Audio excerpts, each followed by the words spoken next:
여러분, 혹시 부동산 계약 앞두고 괜히 마음 불편해 보신 적 있으세요? 집 보러 다닐 때마다 중개사님이 내 편인 것 같고 뭐든 다 맞춰줄 것처럼 얘기하잖아요. 근데 막상 계약서 앞에 앉는 순간부터 갑자기 헷갈리기 시작하거든요. 이 특약은 나한테 유리한 건가?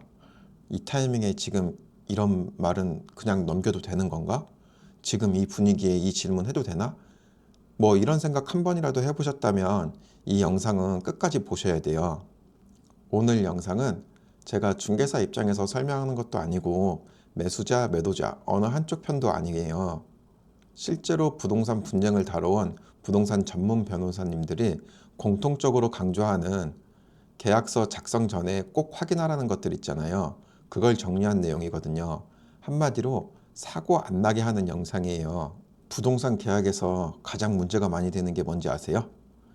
아주 기본인데 의외로 사고가 가장 많이 나는 부분이에요. 지금 계약하는 사람이 정말 이 집 주인인지 확인하는 거예요. 등기부등본 갑구에 나와 있는 소유자와 지금 계약하러 나온 사람이 같은 사람인지 꼭 확인하셔야 돼요. 만약에 대리인이 나온 경우라면 위임장, 인감도장, 인감증명서 이 세 개는 기본 중에 기본이라고 보시면 돼요. 그리고 나중에 계약금, 중도금, 잔금은 반드시 명의자 통장으로 보내주셔야 되고요.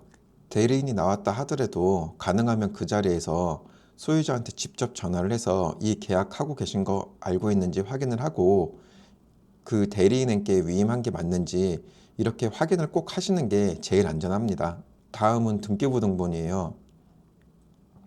이건 나중에 보는 서류가 아니라 계약의 시작이에요. 소유자는 맞는지, 근저당은 얼마나 있는지, 가압류 가처분이 있는지, 특히 공동담배로 묶여 있는 건 어떤 게 있는지 꼭 확인하셔야 돼요.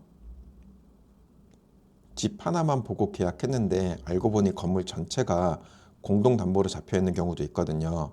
이런 경우에는 중개사님이 이건 괜찮다고 얘기를 해도 꼭 어떻게 된 내용인지 앞으로 어떻게 해결이 되는 부분인지를 꼭 설명 들으셔야 돼요.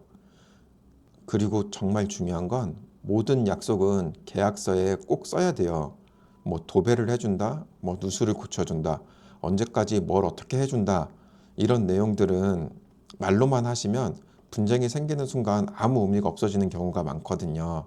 특이하게 누가 언제까지 어떻게 하실 건지를 꼭 써야 돼요. 예를 들어서 누수를 고쳐준다고 했으면 뭐 이사하기 전까지 며칠까지 어떻게 고쳐준다를 꼭 쓰고 만약에 이 약속을 지키지 않으면 위약금은 얼마를 지불한다 이런 걸 꼭 쓰셔야지 나중에 분쟁 썼을 때 정말 골치 아픈 일들이 많이 안 일어날 수가 있거든요.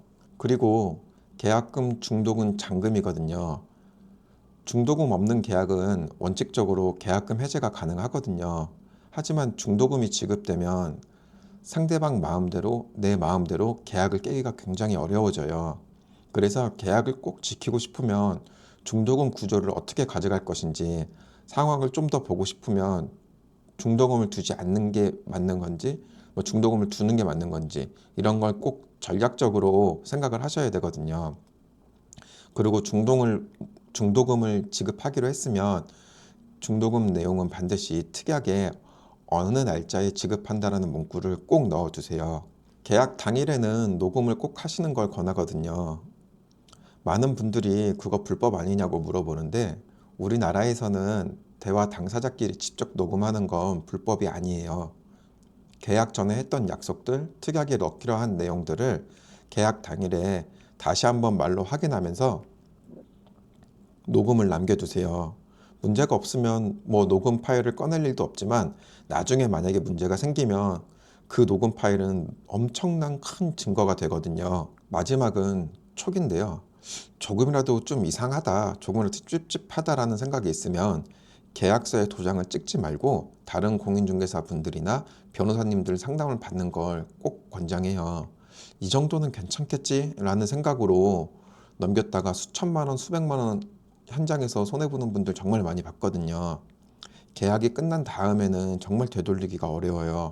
그러니까 계약서에 도장 찍기 전에 꼭 자문을 한번 구해보고요. 부동산 계약은 감으로 하는 게 아니고 확인하는 기록을 남기는 과정이거든요.